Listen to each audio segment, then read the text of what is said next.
Bonjour, soyez les bienvenus. Bonjour Jean-Jacques.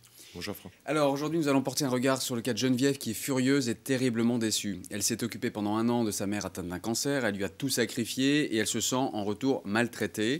Sa famille ne l'a pas aidée. Et aujourd'hui, sa mère va rentrer de l'hôpital après s'être cassé le col du fémur, elle va être immobilisée à la maison. Et l'hôpital lui a demandé d'organiser un conseil de famille. Et évidemment, la famille de Geneviève s'attend à ce qu'elle poursuive sa mission. Comment Geneviève peut-elle faire face à l'attitude ingrate de sa famille ? Alors, Geneviève a changé. Elle a pendant tout un temps donné sans compter, elle s'est sacrifiée elle-même, elle n'a absolument pas tenu compte de ses besoins et elle s'est retrouvée en fait devant une famille qui trouvait que ce qu'elle faisait était tout simplement naturel. Donc bien entendu, sentiment de colère, de frustration, tout à fait normal.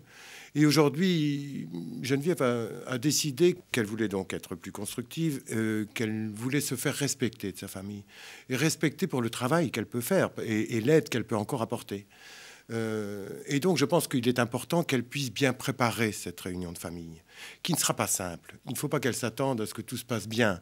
Il y aura du déni, il y aura du refus, il y aura la volonté probablement chez les autres qu'elle poursuive tout simplement sa mission. Mais je crois que donc pour elle, il faut qu'elle s'attende à ce que ce soit pas simple. Et je lui donnerai 2 petits conseils pour préparer cette réunion qui est très importante. D'abord, je crois qu'elle doit se fixer un objectif. Essayer très clairement, elle, de se dire, mais finalement, qu'est-ce que je souhaite de cette réunion de famille ? Qu'est-ce qui me ferait dire que cette réunion de famille a vraiment été efficace et productive ?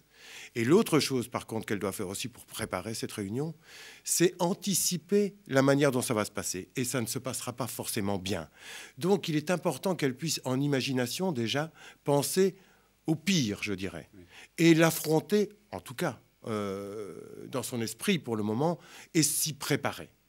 Voilà ce que je pense que si Geneviève utilise ces 2 conseils, elle devrait pouvoir faire entendre son point de vue.